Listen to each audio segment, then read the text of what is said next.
But I did realize that there was something which was lacking. The first thing I would change is introduce this communication skills part in the schooling system. Over here, the students are there. If you build trust, they will listen to you more than they listen to their parents. Rarely people would say good about you, but one bad experience they will share with everyone. A conversation with one of the teachers there uh, actually changed my perspective a lot. Okay, which place are you from? And I told her, she was like, okay, so English is your first language in India? I said, no, it's our second language. She was like, how come you guys are so fluent in that? That, okay, these are the tenses, there are the 16 forms of it, this tense will be used.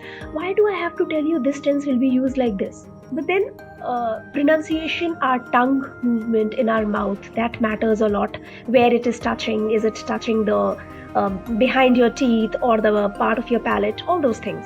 Those little things. See, the fun part is, and that's the secret that I'm going to share it with you. The secret is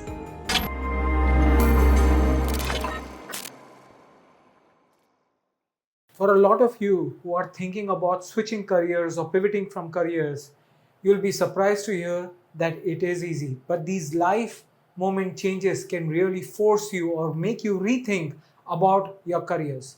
Today's guest has really done that, and that's none other than Dr. Garima.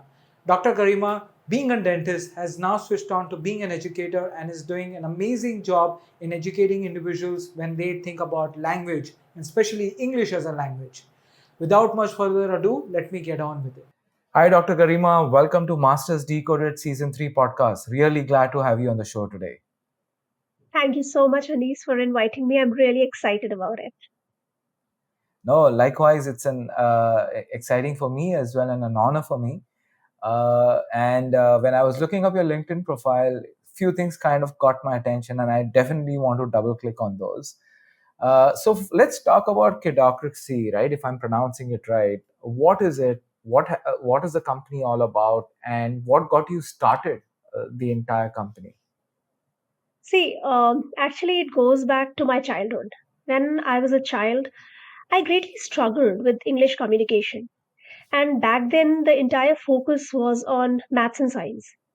So, my schooling and everything, the entire focus was on science, maths, clearing the entrance exam, medical entrance exam, and couldn't get time to work on my English communication. But I did realize that there was something which was lacking. And Hmm. it was only when we were traveling, I didn't have a lot of opportunities to pursue my own field, which was dentistry. That's when I started exploring this area of English. And I found that it is exciting if it is taught in a in a fun way, I would say, because otherwise language becomes a little drag, especially the grammar part. And that's when I was like, okay, let me help others who are struggling with the same problem, because there are people who just don't get time to devote on this particular aspect, and we all know the importance of communication. So that's how it started. I started off, so the name Kidocracy, it is actually my daughter's brainchild, right? The name, Oh wow! she came up, she was doing, we were learning some portmanteau words, and she came up with this word, Mama, why, how about Kidocracy? I love the name. I was anyways teaching kids, but there was no name to it as such. So that's when I named it. Then post COVID, in fact during COVID, it was officially, we got it registered, there was a trademark, this name was trademarked, and then we officially started actually building on Kidocracy. And that's when I passionately started working on the different courses that we offer. So that's how it goes. Okay. No, some fascinating things which you mentioned right now. So it is. I want to like to double click on few of these areas right now because those are things which I want to know more about. So first thing which you mentioned, you were appearing for your medical examination and you became a dentist. You practiced dentistry. Uh, how did that happen?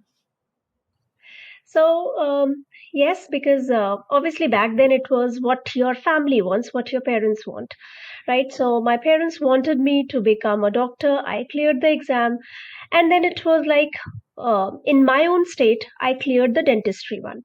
So I got a Nice. seat. I studied good 4 5 years. I devoted of my youth there, and I actually enjoyed not dentistry per se, but the smile that the patients had after the treatment, and their the way they used to thank me. That was overwhelming. So I loved that part of it. But then life happened. I got married, and then my husband went into a he was into a traveling profile. So we traveled across. Now, it so happens that my dentistry degree, India's dentistry degree, is not valid outside in the West. Yeah. So while I was traveling, I thought it's best to upskill myself. And then I was introduced to instructional design, and instructional design course introduced me to the aspects of English. That's when I realized it's a fun language if it is taught the right way. And that's how I switched to being a coach.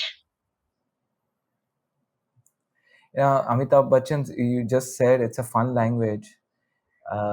It reminds me of Amitabh Bachchan's famous dialogue, right? English is a funny language. You can walk English, you can stand English, and you can, So that's something which just reminded me. But why English? Why not other languages? Because I somewhere feel your childhood experiences, they stay with you for long, right? And somewhere I was a little traumatized, and I talked about it in my first TEDx talk also, wherein I touched on that aspect that in your childhood, if something happens which is not a pleasant experience, it stays with you, and somewhere it builds your personality. So, at multiple occasions, it happened in my childhood. The first time I entered into my school, it was a big school. I actually, there, back then, there used to be some written exams. I cleared those Was exams. it a girl convent or was it a co-ed? It was a co-ed, St. Fidelis. Okay. So, it was a missionary school, but a co-ed. So there we had entrance exam. I cleared everything, and I was really happy. I had those spring in my feet. Oh my God! Out of 40 students, I came second. But the moment I was asked to introduce myself, I just froze because there I had to speak. While I could write really well, speaking was always an issue.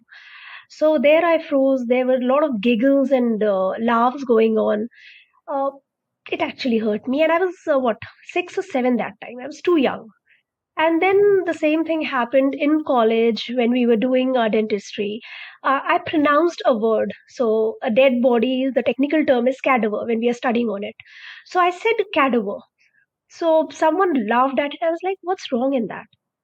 So, all these little incidents, they were there and they were piling up, though I never shared it with anyone. So those bottled emotions were there. Okay, there is something that I need to, like you say, no, you have to face the bull by its horn. You have to hold it.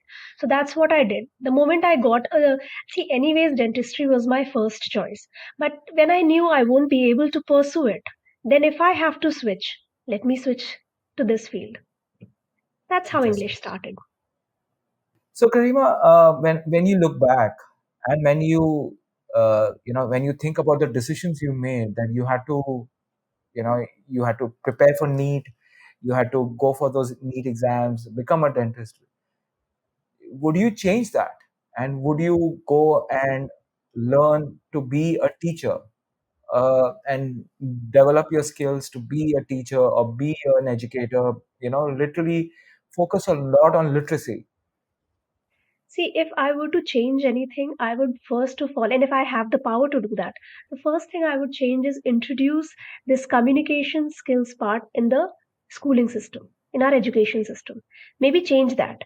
But other than that, if I have to rework my whole life, I think I did the best I could with the resources that I had in the time that I had. Right. So there, I do not actually. I would not say that I did something wrong or something went wrong. I would just say that because these things were not available to us, we were not made aware. We were taught few things and we made sure that we are doing the best in whatever we are taught, or we are at the top of our game. But then this was never the part of the game, right? Communication was never a part. And therefore, the problem is that even though students back then, they were very intelligent, they were unaware to communicate those ideas into words. And this is exactly why I took on this, because I want all the all the kids, the more I can impact, the more lives I can impact, that would be great. That they come out of their shell and share their ideas. Does not matter how they're pronouncing or what their grammar is, just speak out loud. The more you speak, the more you refine. Right. So coming back to your question, if I could change anything, I would definitely want to introduce these a couple of skills like communication skills, financial skills, so that the students are better prepared to face the world. Be make it a more practical oriented approach rather than just textbook knowledge. So, Karima, I've been listening to you now for almost 10 minutes. Okay. I don't see any problem in the way you communicate, the way you express yourself. I'm not an expert in English and I don't claim to be. I also make a lot of mistakes. How did you train yourself? Before you could train others, how did you train yourself? See, the fun part is, and that's the secret that I'm going to share it with you. The secret is, for speaking, I did not have to do anything. It was just that self doubt that I had in my head. Just have to take that out, thinking that the spotlight is on me and everyone out there is judging me. I just have to remove that, only to realize that everyone is busy with their own appearance, with their own performance, being their best. That was the only thing when it comes to speaking.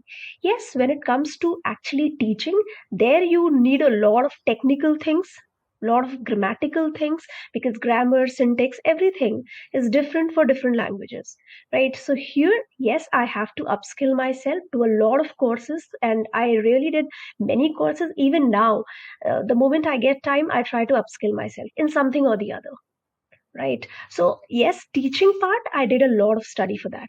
But as far as speaking is concerned, just overcame that self-limiting belief that I had within me. You're saying something which is so profound, and something which I've been working on myself, right? And you touched upon it, that all of us have certain traumas during our earlier years of upbringing, right? And these traumas can be of variety of types. You had a trauma, and those incidents at school and at your college, which kind of pushed you down. You were really good in your language. There was no problem in language. There was no problem in expressing yourself. It's just that scenarios which built up and these traumas which built up pushed you down further and further. And today, there is a lot of conversations about child trauma. There is a lot of conversations about why parents need to take care of that, because it can, like you said, shape people or shape personalities. And unfortunately, what's happening in the world right now, where children are getting affected with a lot of these wars and all of that, is not going to shape their personalities in a better way, right? You are speaking about it, which is so true. And thank you for being open and honest about those traumas which you've been through. But working on these traumas is also not easy, because those are the dark sides, right? What were your process of working on it? See, one thing I truly believe, and I practice that also, and I tell others also, parents have a big role in that. And especially, Hmm. uh, I feel if you are a girl, your father plays a important role in how you take up challenges. So, my father has been the strongest pillar I had. He had trust in me. And because of that trust, I always knew that whatever I would try to achieve, no matter how difficult it is, I will be able to. It was only that English was the only thing that I never worked on, right, in my early years. Other than that, whatever endeavor I took, whatever I thought I will do, I was able to achieve. And all because my father had faith in me, that somewhere inculcated that no, I can do it. If Hmm. only I put in or give my 100%, I will achieve it. And he always told me one thing that still reverberates in my mind, that you give your 100%. Make sure that you do not have to repent in future that if I had done this, this would have happened. So this is something that I try to teach my kids also, that you give your best. If things happen, good for you. Otherwise, move on. No regrets, nothing. So somewhere I Interesting. feel my father had been the main reason what I am today. So that those were your early childhood teachings and learnings from your father. But what about when you grew up, right? And after dentistry, you realized, okay, you want to go up and start speaking and start teaching. I would say not speaking. You had to overcome those inhibitions and fears which you had built up. How did you work on that? See, whenever I have to work on myself, I always tell that I am the role model. If I'm at home, I'm the role model to both my girls. If I'm there as a teacher, I'm a role model to all the students, right? And I have to teach them to try something new, to do it, even if you're not 100% ready. You try, you commit Okay. errors, you learn from those mistakes and move ahead. And I think this is exactly what I did. So yes, it took me some time to laugh on my own mistakes in front of a class full of students. But yes, I did that so that these students get comfortable in making mistakes. And that made me also comfortable in making mistakes. Because yes, when you're speaking, you never form an entire sentence in your mind and then just press it and you speak. No, you never do that. So you just No. have a fair idea that what you're going to say and you start speaking. And later on, things Mm. keep falling in place. This is exactly what I did, and I tried teaching. So that even if I'm doing any mistake, people are not laughing at me. Because that's fine. Mistakes are fine. We all are humans. Yeah. And the moment I accepted that truth, it became a little easier for me. Mm.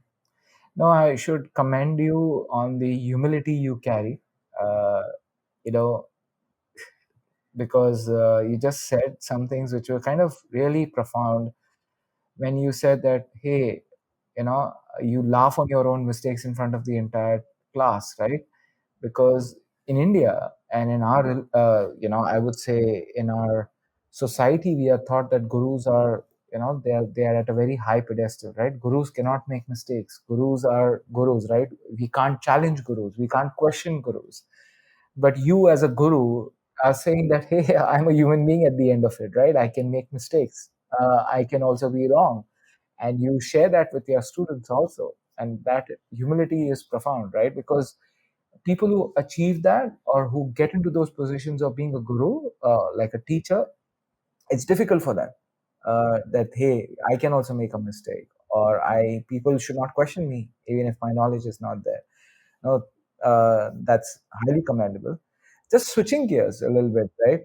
uh, Garima, you were a dentist, you were running your own dentistry, right? Correct me if I'm wrong. You had your own setup, which was a very different entrepreneurial setup, because running your own dentist setup is, it's an entrepreneurial setup. Now, when you start a company, a digital company, where you have online courses, being delivered to students from variety parts of the world and variety part of India, what differentiation do you see in those two entrepreneurship stints? See, again, it's all about your, what do I say? Over here, the students are there. If you build trust, they will listen to you more than they listen to their parents. They will respect you more than they respect anyone else because they somewhere feel. And when I'm talking about student, it starts from, because that's the age group that I teach, somewhere around 10 Yeah. years to, because I'm a communication coach, so it goes on to 40, 45 years, right? Oh, wow. So Okay. yeah, yeah. So that's what it is. That their building trust is very easy. You provide them with knowledge, and along with knowledge, uh, teach them to accept themselves with their mistakes, with their strengths, with their imperfections, right? And that Hmm. goes a long way. Now, coming to dentistry, it's again trust there plays a vital role. Otherwise, the patients they are not going to come. And like it is said, uh, rarely people would say good about you, but one bad experience they will share with everyone. So that's the first Yeah. thing that we were taught in our first class in the clinic. So that's what was told by our teachers, and that actually is true. So there was more of rather than trust, there was this fear that okay, nothing should go wrong, or the patient would go out and say a lot of things, a lot of bad things about you. Somewhere I feel that a lot of negotiations would also happen. Now again, it depends which side you have your clinic, but again, there's a lot of comparison and everything. Oh, so and so doctor is doing this. Why are you doing that? So Hmm. practicing with all the ethics and everything, it was a little challenging, I would say. But then To tell you the truth, I was not there in the field for long. I was not there in the Yeah. field for long because then traveling started and I had to move on. But yes, coming back, it is tough. It's not easy to run your own clinic. And as I see my fellow dentists doing it, kudos to them, hats off to them with all the patience that they have. Yes, teaching also involves patience. But here, once you have built that trust, it's okay. You can scold the child and the child will take it. That's okay. Even if it's a grown up, I mean, like a person who's working and he has not done something that you have asked, you can say that in a stern tone, but it's very rare in a private practice that you talk to a patient in a stern tone, even though they have not listened to what you have asked them to do post the treatment. Because there are a lot of things that Mm. you need to do post treatment. And if you do not follow that up, the treatment will be a failure. But Yeah. that's how it is. You can't be stern with them. So there were a lot of such small, small challenges. But yes, everything is fun if you love your job. Yeah. No, I joke with my dentist that I'm a half dentist because the amount of root canals and extractions and fillings I've had, I can be a dentist today. I know what, when something goes wrong in my mouth, I go and tell the dentist, this is wrong, go ahead and treat me for this before even they open my mouth. So that's the stage which I'm at my life, which I'm not proud of, which I tell my children today, hey, brush your teeth, take care of your teeth because they are important. Uh, but when you think about starting a company in a digital setup, and now today education and edtech is going through a very different change now. In COVID, it had a significant boom, and a lot of edtech companies came up. So there is a lot of competition. There are a lot of players who may be looking similar to what you do. So how are you creating your own unique space in this language era? See, again, let me be really honest here. I'm not playing or competing myself against these big players, right? I have a small setup, just two, three trainers, and these trainers are also not as such trainers, they're more of friends who have been, Okay. I mean, who are pretty educated and have that qualification, right? So it's not as a boss and employee type of relationship. It's more of friends type of relationship, and that's how we deal with our students and their parents. So most of Hmm. our students that we get are through word of mouth. So, yes, I Nice. had been doing this digital marketing and we did try because obviously at one point in time you need new people to know you. So, we have been doing those digital marketing and we have used Google also, we have used Facebook marketing also. As of now, I have never used LinkedIn marketing, but I have used the other digital marketing platforms. And yes, once these people they start trusting you, then they will not only ask their other kids or their relatives to join in and everyone. So that's how it works, right? I have made it a very personal type of treatment that I give, a personal approach. So even if the courses, see again, uh, let's be honest here, the content is the same, right? Yeah. But then how you deliver it, that is very important, right? There Yeah. might be many podcasts, but how you carry, it's your child, how you love and you take care of your child, no one else will, right? So Yeah. that is what you have to look when you are doing a business like this. It's not business for you, it's your child. You're nurturing your child, and that's the personal approach that I have. Not only I, my fellow friends, the approach that we have towards this work is what sets us apart. So if I Yeah. drop in a batch because I have joined in as SAT trainer also, that's a part-time thing that I'm doing, right? So since I have that time crunch, I have shut down one or two batches. Now these Oh, students, these parents, they are coming back to me asking when I'm restarting it, when I'm launching another batch. So that pleasure that you get, that people are waiting for you, they don't trust anyone or they don't want to go. See, I'm not saying about trust, everyone is doing their best, right? yeah. Whoever is doing their own work, I mean their own business, their own entrepreneurial project, everyone is doing their best. But here, that personal approach, that personal touch, and how do you do that personal, how do you make sure that they get those things? Obviously sending those small gifts, those small cakes on their birthdays, a personalized wish, right? So again, it does take an extra time, but it is worth it. It is worth it, and it sets you apart from the competition. Nice. No, these unique things which set your business apart is a very interesting skill, right? Did you get a professional training on entrepreneurship? No, nothing. Actually, Okay. this fancy word I think came in pretty recently. Otherwise, we were doing it from long back. Just that we were doing it without a name. The name kidocracy came in, and then this word came in that okay, now you're an entrepreneur because you're running something on your own. So is from a pretty long period of time. In fact, in my childhood also, I mean, somewhere because my dad is a professor, I feel that it is in my veins, it's in my blood. So I was teaching the juniors and everywhere. So when I was in school, then I was teaching my juniors. When I was in college, I was teaching something else to my juniors. But yes, I was Hmm. doing it. Just that this name is a little good one, feels good. It's interesting that how something is there in your destiny will happen, right? Even if you push it down, it may take time, or it may come back and show itself in front of you and saying, "Hey, this is who you need to be." So you've been talking a lot about traveling, uh, and where all have you traveled? So we have been to different parts of US and UK. Okay.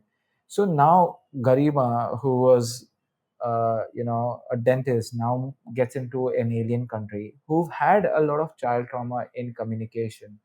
When you switch over to these alien countries, how did you overcome there? Because their English is the first language, right?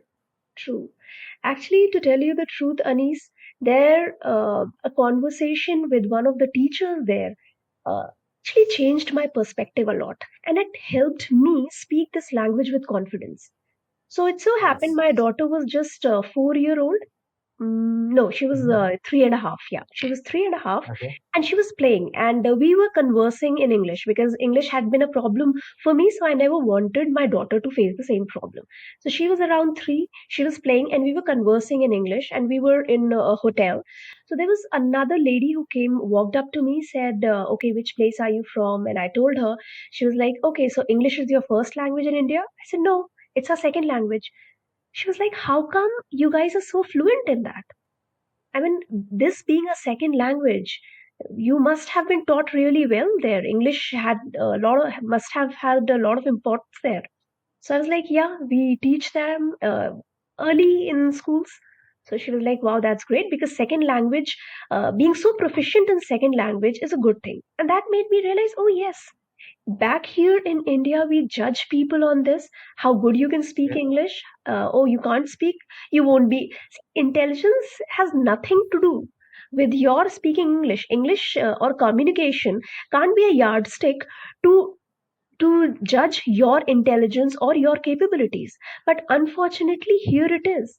And there, that conversation with that lady made me believe that it's her second language.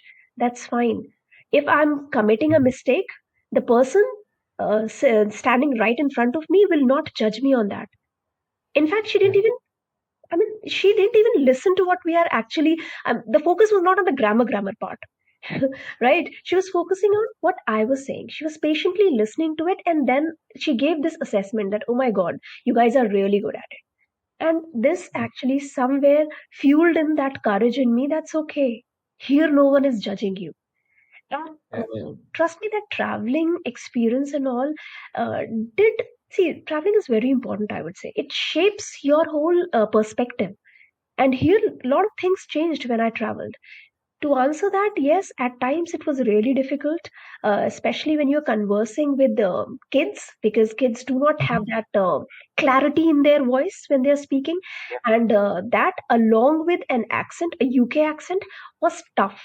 It was tough. I would not Yeah. say, and there were times when I would question myself, oh my God, what will they think? I'm unable to understand. Right? But then I Mm. realized it's okay. No one thinks. You just say, pardon me, and then it's fine. They will repeat. So Mm. I think that was the place that gave me that comfort that, okay, go ahead and speak.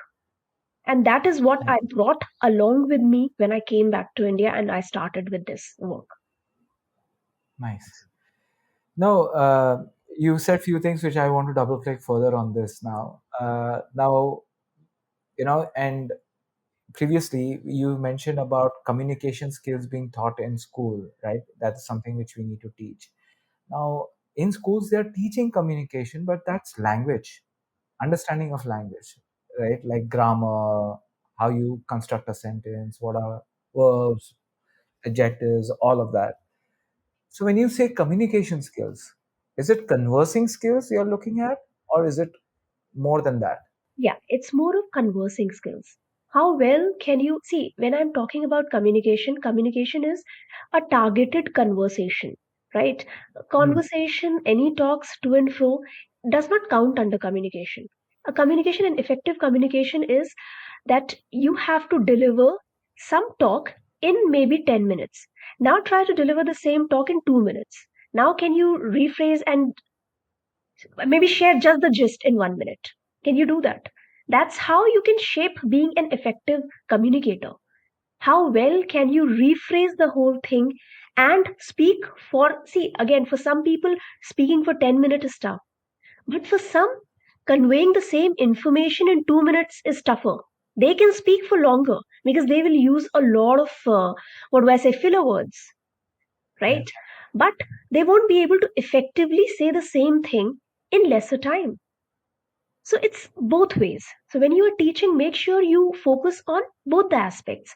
So if you have to talk about, you should know how to elaborate a topic, or at the same time, you should be able to know how to concisely and in a crisp sentences put forward your thoughts. Right? So that is what somewhere I still feel is missing, because the focus is more on language part, that okay, these are the tenses, there are the 16 forms of it, this tense will be used. Why do I have to tell you this tense will be used like this? Let them use it and tell, okay bache, this is not the right way. Or for that matter, even the working professionals. So the moment you talk about these jargons and all, it intimidates the person. They're like, oh my God, I have to learn all these things. My God. So the teaching pattern might be changed, maybe, and more rather than reading, more focus on speaking. Right? Give Yeah. them topics, let them speak on those topics, make sure there is a stipulated time wherein they have to finish their speech, right? All those things. Now, here, when they do it now, I've seen a lot of changes in these last 20, 30 years. The schooling they have incorporated, but then it becomes a competition. They do the same thing in a Yes. competitive environment. Again, there is a pressure Yeah. on the child. So they are actually pressuring a lot on these kids when it comes to this. Why pressurize them? Because otherwise you will not see like an activity, them doing it as an activity. It is always a competition. Okay, bache, there is a debate competition, you have to prepare for this. Or there is a speech contest, you have to prepare a speech for 5 minutes. So it goes like this. Yeah. So I want uh, the changes that our education system needs, normal communication class wherein there is a question being raised and different time slots being given to the students, and let them see. As a teacher, you get to know very easily that this person cannot make long talks, cannot go into long talks, this person cannot indulge in short ones. So then accordingly you work. A tailored approach at the very beginning will help you excel. Hmm. I'll tell you a real interesting example. I went for a coaching program recently on speaking. At this age also, I went for a program. And there we were told, okay, there was going to be like a speaking, like how you have Indian Idol or American Idol, you had a speaking idol program. And as part of that, you have to tell a story within 2 minutes. So that's the first brief they gave. And we were all wondering, okay, how can we do it in 2 minutes? But we were trained, okay, how we can do it in 1 minute also if we have to do it. Then when the day of the idol shortlisting, we were told, okay, now you can do it for 4 minutes. Out of shock, right? So we were preparing for 2 minutes, and now we have to do it for 4 minutes. And on the final stage, it was 6 minutes. So you know, so you when you have more time, you're more excited. Like, okay, I can speak more now.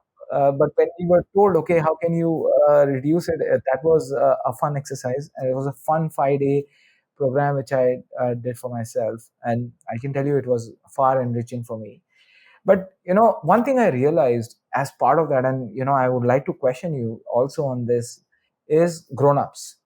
You can teach a child, and the child are malleable pretty quickly. They can learn, they can grasp. But as grown-ups, we've been like, chiseled, we've been shaped in a certain way. You said, we have a personality, we have these inhibitions. Now, getting a grown-up to have a conversing skills, who may know English, but because of traumas or personal inhibitions, they cannot. How do you overcome them? See, like you said, it's very easy to teach kids. When it comes to adults, yes, it is difficult because they have been doing it for years. So, here, because unlearning is really difficult, learning is easy, unlearning and relearning is difficult. So, Yeah. here, first, we Yep. need to work on the mindset. Mindset is very important here, right? So, bringing that counter to zero, okay, whatever I knew, I have to keep it in the corner and then start. So, I remember one of my students, he happens to be a project manager at a good position, right? And he had the problem with his pronunciations. He knew he had the problem. But then pronunciation, our tongue movement in our mouth, that matters a lot. Where it is touching, is it touching the behind your teeth or the part of your palate? All those things, those little things. So the first thing we need to do is work on the mindset that what it's okay. It's okay. We've been doing it, and as long as we know it is wrong, we have to make a conscious effort. And once you start making a conscious effort, it takes, again, let me tell you, it is not easy. It takes at least 2 months to consciously keep saying the same thing, right? Whenever you're using the word, because every time you have to use the word, your mind is telling, okay, now this is the word you're about to speak. You have to work on it, right? Or for that matter, Yeah. if the person is working on the grammar part, right? I have to talk about something in the past. Now I have to talk about right now what we are talking, right? It's a present. So that conscious effort, and at the same time, making sure that while you are being conscious about it, make sure it does not impact your fluency. Striking that balance is difficult. It's challenging. And therefore, generally, when it comes to these students, I have otherwise batches, but when we have to work on these particular areas, I go one on one coaching, because then spending 1 hour with the person and making sure that the person is ready, right? And trying to balance it out, trying to unlearn what he has already been doing and learn the new things, and making sure that the person is using it also. See, one thing is we are learning and we're not using it, then it's a waste, right? So again, it takes time and a lot of patience from both the person who is learning and the person who is teaching. So I generally go in for one-on-one sessions for those things. Nice, nice. You know, sometimes even I say few things, and this is something which has been fascinating me recently a lot in the last 6 to 9 months. That how are these words coming out of my mouth? My brain is not telling me, okay, you're going to say this next, like you said, right? It's just coming out. Like right now, what I'm telling you, or some of the questions I asked, I wonder, okay, wow, what a question I asked, right? Like it's an afterthought, it's not a pre-thought. Like last night I was presenting, I work and I was presenting somewhere and I said few things, like nice, I said few nice things, right? But those are afterthoughts. It's not your brain processing now. uh, to your point, okay, if my brain is going to tell me to say, and because of the way my mouth or my teeth or my tongue is going to move, or if let's say my saliva also can become a problem in the way I communicate, I don't know if you agree to that. uh, it can have. So how do you train, because that's a difficult part, right? Now you say it, I also start thinking, okay, I may be mispronouncing certain words, and maybe these aspects are difficult or things which I'm doing unconsciously. Now I have to get conscious about it, and that consciousness can make me stop saying certain things, words which I may not be comfortable saying, because my brain has got conscious now about it. See, again, muscle memory comes into play here. It's the muscle that Yes. is working. See, that goes even for cycling. When you start cycling, you have a lot of things. Okay, I have to do at this particular pace, otherwise I'll fall down. Whenever I have to stop, I'll have to first put a brake, but it shouldn't be an abrupt one, right? So all these things. Similarly, for English, this is what happens. You have to prepare. There's a muscle memory. So every time you're speaking, at times whenever you're thinking, then also think in those terms, right? So for Hmm. example, for someone who is not into English speaking, I'm talking about someone who just does not speak in English, How do that person start speaking? So for them, we tell you, okay, just look at an object and say something about that object. Something about that object. First think and then speak. And don't think in your local language. Try thinking in English, Hmm. right? So that's how you need to somewhere and make sure that it becomes a part of your muscle memory. Once we have trained that, then things go easy. Training that is important. And again, it depends on person to person. See, it's all subjective. Learning is all subjective. How open you are to changing your perspective, how open you are to unlearning what you have already done. So, to tell you the truth, for me also, a lot of things were, I would say, a lot of things I had to unlearn myself.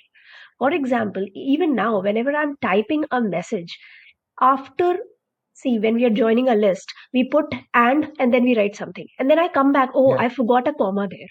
And then I'm like, who Yeah. is looking at that comma in a comment? See, it's not an English competition, right? Who's looking at that? Yes.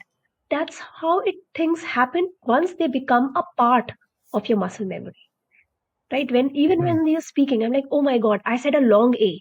It shouldn't have been said like this. Okay, that's fine. The next sentence I'll say the same word, I'll use the same word with a short A. You getting it? So coming to that part, again, it needs a lot of practice. It just needs a practice, nothing more than that. It's like any other art form. Please, speaking and language learning is also an art. It's like any other art form. And I realized that when I was, again, I was self studying. So I was teaching myself Spanish. I somewhere felt there Hmm. also. They have that accent. You can't say hola, it's hola. So and you can't say hola Hola. also, it's hola. Right? So there is a proper way of saying it.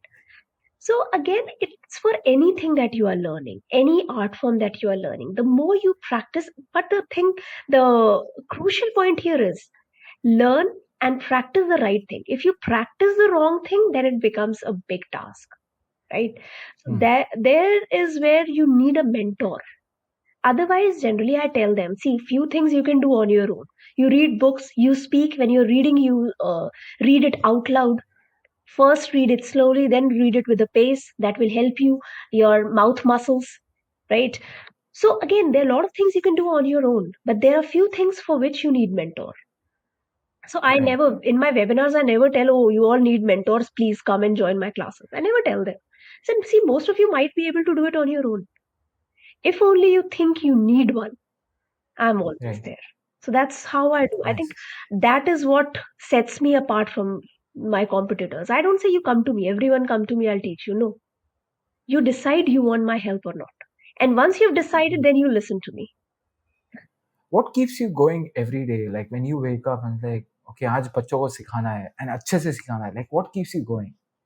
See, there are a lot of exciting and interesting moments, let me tell you. And that goes even for the classes that I take for the working professionals. There are a lot of Hmm. exciting things. Some people, some of them, the way that they think, right? At times they're like, okay, this is the topic. It's an interesting topic. Let me, for every batch, you have to tailor and customize your content, right? So for every person, you have to change it. So that is that change and the response that you get. So before every class you have that anticipation, okay, this person will do like this, you predict few things, okay, this is how it will go. Most of the time it does go like that, but there are times wherein things go the other way. So all those things, and when I say other way, does not that other way might be a better way, right? Yeah. So all these things, that experimentation, that creativity, this is what makes the work very interesting, because I never Hmm. thought English learning or English teaching could ever be interesting, to tell you the truth. When I was not in this particular field, I was like, yeah, how boring. Yeah, science teacher ka to it's so much fun. You have Yeah. something one day you're teaching. Experiments. Yeah. Yeah, experiments, and English make you take out the book and read the same thing, right? So I always thought okay, how monotonous their lives would have been. But now I realize no, it's not monotonous. It's not monotonous at all. It's just Hmm. that you have to think creative ways. So at times you're introducing a topic through a game. At times you're introducing a topic through a story. Right. So again, that's what keeps it interesting, the game interesting, and that's what you look forward in the day when you get up. You're like, okay, today we have these things, and that's how I have planned. And then improvisation, that on the spot thinking and doing. Wow. Initially, in the beginning years of my career, that would scare me. Oh my God, if things will not go this way, then what? Now it's Right. interesting. I find it really, that is one thing that motivates me. Okay, let's see what will come. Good. Uh, when you look at your career now, the way it is shaping up from being a dentist to being a, I would not use the word entrepreneur, but an educator in the space, right? And now you've picked up SAT as well. Where do you see this moving ahead? See, I have a lot of plans again because I have too much on my plate. So there were a lot of things that I have shelved, right? But think on those lines. So I am attached to two NGOs. One of the NGOs I Nice. had been working, but couldn't devote so much time, the time that I wanted to. And one of the NGOs, we are just in talks. So that is close to my place. Maybe there I would go and devote some time and teach them, right? Because see, there is a phase in your life wherein you want to learn more, you want to perfect your skill, right? Then comes a time wherein you want to earn as much as you can, devote all your time there, and then comes a time in your career wherein you want to give back to the community. Now here Yes. I somewhere feel this is the right time. If I can make some time from whatever I'm doing, I would definitely want to give back to the community as much as I can, not only monetarily but also my experience, my knowledge, my learnings. So that is one thing that I have in my mind. And then again, since I had started being a teaching SAT, so SAT has taken a huge chunk of my time because that was a new product for me. So there was some project that I had shelved, like I wanted to do, see, two of my Udemy courses are already there, so I wanted to do Yeah. a few more courses, upload them. So a lot of projects are there in my mind. Let's see how things shape up. Great. And best of luck on that. I'm sure you'll be able to launch those programs soon. Garima, this has been a fun conversation. And as we started off saying that English is a very funny language, you can walk English, you can talk English. But you are on an amazing path, and you are making an impact to every person you touch. You've shared a lot of interesting perspectives today to me as well, and made me think in terms of how I communicate, and probably some things I can work on. So thanks a lot for your time. It's been an absolute pleasure to have you on the show today. Thank you so much, Elise. It was nice talking to you, and I just loved our conversation. And thank you for the invite. You're welcome.